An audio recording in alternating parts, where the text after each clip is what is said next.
వ్యాప్తంగా హైడ్రా అనేది ఒక హల్చల్ క్రియేట్ చేస్తున్నది. కానీ బడాబాబులను వదిలేసి పాపం చిన్న చిన్న నిరుపేదలు మధ్యతరగతి జోలికి వస్తున్నారు. దీన్ని మేము మా భారతీయ జనతా పార్టీ తరఫున, మా బోయినపల్లి శాఖ తరఫున మేము తీవ్రంగా ఖండిస్తున్నాం. నిన్న గౌరవ స్థానిక ఎమ్మెల్యే కుక్కడపల్లి ఎమ్మెల్యే మాధవరం కృష్ణారావు గారు నిన్న హర్జన బస్తీకి రావడం జరిగింది. వచ్చిన క్రమంలో ఆయన ఒక స్థానిక శాసనసభ్యుడు అనే సోయి మర్చిపోయి మొత్తం ఫ్రస్ట్రేషన్లో మాట్లాడుతున్నాడు. ఆయన పక్కకే భూ కబ్జాదారులను పెట్టుకొని అందరూ ట్రెండింగ్ అవుతుంది సోషల్ మీడియాలో. ఆయన నీ పక్కకు ఉన్నారా సుతే అని మాట్లాడుతున్నారు ఎవరిని భూ కబ్జాదారులను. అట్లాంటి వ్యక్తులను పక్క పెట్టుకొని ఈయన పెద్ద భూ కబ్జాదారుడై ఉండి గత 10 సంవత్సరాల నుంచి బోయినపల్లి డివిజన్లో ఆర్కియాలజీ డిపార్ట్మెంట్ ల్యాండ్ కానీ ఇంకా ఈ చెరువు భూములు కానీ మొత్తం కబ్జా చేసింది నెంబర్ 1 కబ్జాదారుడు మాధవరం కృష్ణారావు. ఆయన ఒక బిరుదిచ్చిన ప్రజలు ఆయన కబ్జారావు అని. అట్లాంటి వ్యక్తి వచ్చి నిన్న శుద్ధపూసలు చెప్తున్నాడు. నన్ను వ్యక్తిగతంగా టార్గెట్ చేసి మాట్లాడుతున్నారు కృష్ణారావు గారు. నేను ఎవ్వరి మీద ఫిర్యాదు చేయలేదు. మేము గతంలో 2022లో ఇచ్చినాము, 23లో ఇచ్చినాము, ఫిర్యాదులు ఇచ్చినాము, గత కలెక్టర్కి ఇచ్చినాము. గత ప్రభుత్వాలు ఉన్నప్పుడు మీ ప్రభుత్వం ఉన్నప్పుడే మీ ఆధ్వర్యంలో కబ్జా జరిగినప్పుడే మా మీద కేసులు అయినాయి. మేము ఈ భూ పోరాటాలు చేసినాం ప్రభుత్వ భూములు కాపాడాలని. అది సోయి తప్పి నిన్న ఎవరో కంప్లైంట్ ఇచ్చిర్రు అని దొంగలు అంటే ఊళ్ళు పంచుకున్నట్టు దొంగలు పడ్డ 6 నెలలకు కుక్కలు మొరినట్టుంది ఈ స్థానిక ఎమ్మెల్యే మాట తీరుస్తుంటే. లేకపోతే చాటమాటకు పోయి రేవంత్ రెడ్డి కాలు ముక్తున్నావా?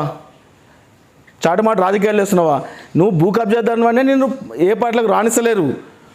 నీకు ఇదే చివరి ఎమ్మెల్యే, నీకు మళ్ళీ ఎమ్మెల్యే అవకాశం నీకు లేదుగా. ప్రజలు నిన్ను తిరస్కరించుకుంటున్నారు. నువ్వు ఒక కబ్జాదారునివి. నువ్వు నన్ను పట్టుకొని నేను ఇమీడియట్గా స్పందించి ఎంపీ గారిని తీసుకొచ్చి ప్రజలకు మనోధైర్యాన్ని కల్పించిన వ్యక్తిని నేను. నన్ను పట్టుకొని ప్రజలకు చులకన చేయడానికి అది జీర్ణించుకోక నా మీద కావాలని లేనిపోని అపోహలు కల్పించేసి నువ్వు నీ ఇష్టం వచ్చినట్టు మాట్లాడుతున్నావు. ఖబర్దార్ కృష్ణారావు గారు, నువ్వు ఒక గౌరవ ఎమ్మెల్యే సభ్యుడు అని చెప్పి నువ్వు మాట్లాడితే మాకు కూడా మాట్లాడచ్చు. ప్రజాస్వామ్యంలో ఎవరికైనా వాక్ హక్కు ఉన్నది. కానీ అది సభ్యత సంస్కారం కాదు. అది నీ విజ్ఞతకి వదిలేస్తున్నా. నిజమైన కబ్జాదారు నువ్వు, నీ అనుచరులు, నీ అనుయాయులు. భూములు పంచుకున్నది మీరు, డబ్బులు పంచుకున్నది మీరు. ఇది ప్రజలందరికీ తెలుసుది.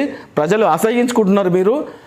రేపు రాబోయే కాలంలో నిరుపేదలకు అండగా ఉండేది మా భారతీయ జనతా పార్టీ కార్యకర్తలు, మా నాయకులు, మా ఈటెల రాజేంద్రన్న ఎంపీ గారు ఆధ్వర్యంలో మేము ప్రజలకు భరోసా ఇస్తున్నాము. ఎవ్వరి ఇల్లు కూడా డక్కద లేకుండా చూసే బాధ్యత మాది. రేపు ఒకవేళ హైడ్రామానో అట్లాంటి వ్యక్తులు వచ్చినా, అట్లాంటి బుల్డోళ్ళు వచ్చినా మొట్టమొదట అడ్డుకునేది, ఆ బుల్డోళ్ళకి అడ్డం పండుకునేది మా భారతీయ జనతా కార్యకర్తలుగా మేము, అడ్డుకునేది మేము. గత 4-5 సంవత్సరాల నుంచి కొట్లాడింది మేము, కేసులు ఎదుర్కొన్నది మేము. నువ్వు మమ్మల్ని విడిచిపెట్టి దొంగలాగా నువ్వు అమ్ముకొని డబ్బులు పంచుకొని నువ్వు మా మీద నిరాధారమైన ఆరోపణలు వేస్తున్నావు. ఇంకొకటి, నా ఇల్లు ఎఫ్టీఎల్ ఉందంటున్నావు కదా. నాకు 1983 నుంచి నేను రిజిస్ట్రేషన్ డాక్యుమెంట్ చేసిన డాక్యుమెంట్ ఉంది. ఒకవేళ అందరితో సమానంగా నా ఇల్లు ఎట్టి బస్సులో లేదు. ఒకవేళ ఉంటే మేము ఎవరిల్లు కూల్చమని చెప్తలేము, మేము కూల్చాలని కోరుకుంటలేము. మేము నిరుపేదలకు అండగా ఉంటాము. ఒకవేళ నాది ఎఫ్టీఎల్ ఉంటే నేనే స్వచ్ఛందంగా కూల్చేస్తా. నువ్వు నాకు చెప్పాల్సిన అవసరం లేదు. నేను నిజాయితీ పరుని, నేను ఎట్లాంటి వ్యక్తిని అనేది నా జీవితం ఒక తెలిసిన పుస్తకంలా ఉంటుంది. నీలాగా అన్ని దొంగ రాజకీయాలు చేసుడు, జిమ్మిక్కు రాజకీయాలు చేసుడు, నువ్వు ఇట్లాంటివి ఉంటే ప్రజలకు తగిన గుణపాఠం చెప్తారు. నీ ఎన్నో రోజులు కొనసాగాయి. నువ్వు శాశ్వతంగా నేనే ఎమ్మెల్యే నేనే ఉంటా అనుకోకు. ఖబర్దార్ కృష్ణ.